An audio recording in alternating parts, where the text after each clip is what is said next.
Today we are going to speak on the topic learning curve and finding yours. ఈ learning curve అంటే ఏంటి first అది అర్థం చేసుకుంటే మన లెర్నింగ్ కర్వ్ ఏంటో మనం తెలుసుకోవడం చాలా సులభం. సో లెర్నింగ్ కర్వ్ అంటే ఏంటి అంటే ఏదైనా ఒక కొత్త విషయాన్ని మనం నేర్చుకునేటప్పుడు మనకు పట్టే సమయము లెర్నింగ్ కర్వ్. ఏదైనా ఒక విషయము ఒక వ్యక్తి 4 రోజుల్లో నేర్చుకోవచ్చు, 4 సార్లు ప్రాక్టీస్ చేస్తే నేర్చుకోవచ్చు. ఇంకో వ్యక్తికి అంటే తన క్లోజ్ ఫ్రెండ్కి 10 రోజులు పట్టొచ్చు, 50 సార్లు ప్రాక్టీస్ చేస్తేనే రావచ్చు. అలానే ఏదైనా ఒక విషయాన్ని ఎన్నిసార్లు, ఎన్ని రోజులు, ఎంత సమయం ప్రాక్టీస్ చేస్తే మనకు వస్తుందో దాన్నే లెర్నింగ్ కర్వ్ అంటాము. సో ఈ లెర్నింగ్ కర్వ్ అనేది చాలా చాలా చాలా ఇంపార్టెంట్. మన లెర్నింగ్ కర్వ్ మనం తెలుసుకోవడం చాలా ఇంపార్టెంట్. యాక్చువల్గా మన లెర్నింగ్ కర్వ్ మీద ఆధారపడి మనం ముందుకెళ్ళము.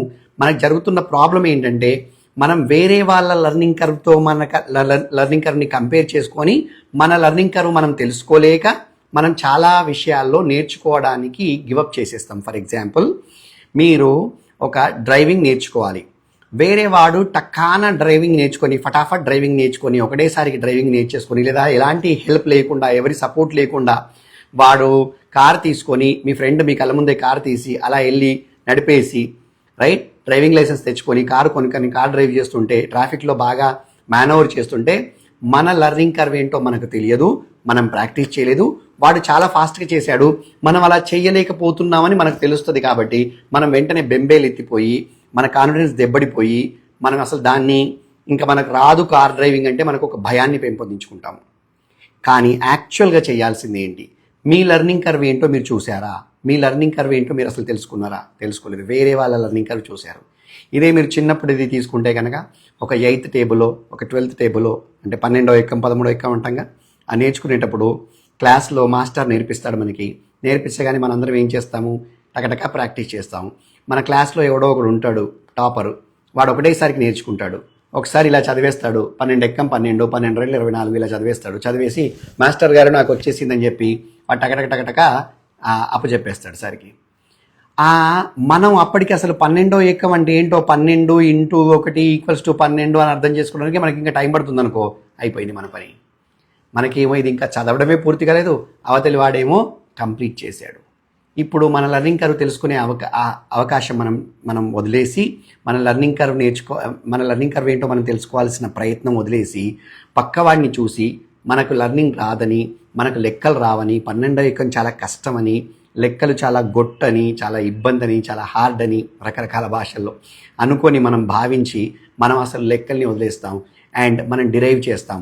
నాకు కార్ డ్రైవింగ్ చాలా కష్టం, నేను కార్ డ్రైవింగ్ చేయలేను, నాకు భయము, నాకు లెక్కలు రావు, భయము, నాకు ఇంగ్లీష్ అంటే భయము, నాకు ఇంగ్లీష్ రాదు, ఇంగ్లీష్ నా సబ్జెక్ట్ కాదు రైట్ అని గివప్ చేయడం స్టార్ట్ చేస్తాం.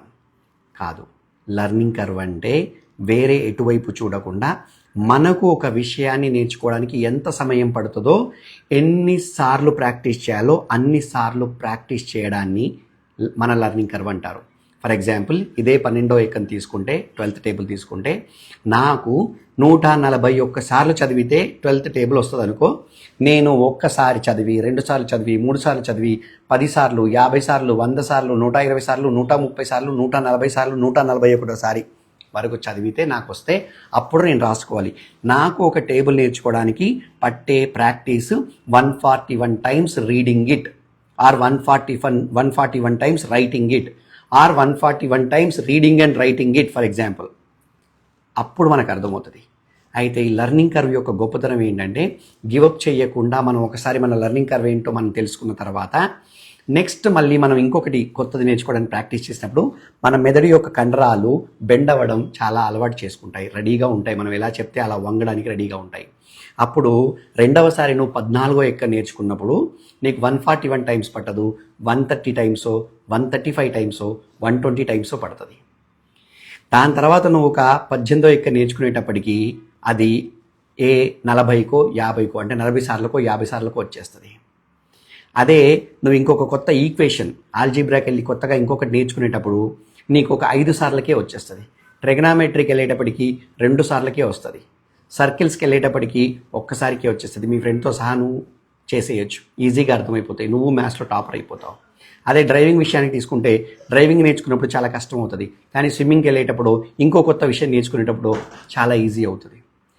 ఏదైనా కూడా మన లెర్నింగ్ కర్వ్ ఏంటో ఫస్ట్ మనం తెలుసుకొని ఒక సబ్జెక్ట్లో కానీ ఒక విషయంలో ఒక కొత్త విషయంలో కానీ మనకు ఎంత సమయం పడుతుందో తెలుసుకొని అంత సమయము అన్నిసార్లు సమయము plus times of practice and modes of practice. కొన్ని మనకి ఏంటి రాస్తే వస్తాయి, సపోజ్ చదువుకు సంబంధించింది అయితే రాస్తూ అంటే వస్తాయి, కొన్ని ఓన్లీ వల్లె వేస్తే వస్తాయి, కొన్ని మీకు స్కిల్స్కి సంబంధించిన విషయాలు అనుకోండి, ఫర్ ఎగ్జాంపుల్ డ్రైవింగ్, ఇవి పదే పదే పదే పదే నిరంతరం చేస్తే వస్తాయి. పదే పదే నిరంతరం చేస్తూ ఉంటే మనలో స్కిల్ పెరుగుతుంది, నైపుణ్యం పెరుగుతుంది, ఎక్స్పర్టీస్ వస్తుంది. అది స్విమ్మింగ్ కావచ్చు, డ్రైవింగ్ కావచ్చు, బ్యాడ్మింటన్ కావచ్చు, క్రికెట్ కావచ్చు, ఏదైనా కావచ్చు. స్కిల్కి సంబంధించి, చదువుకు సంబంధించి మీకు ఇలా మీ యొక్క లెర్నింగ్ కర్వ్ని ఫైండ్ అవుట్ చేసుకోవాలి.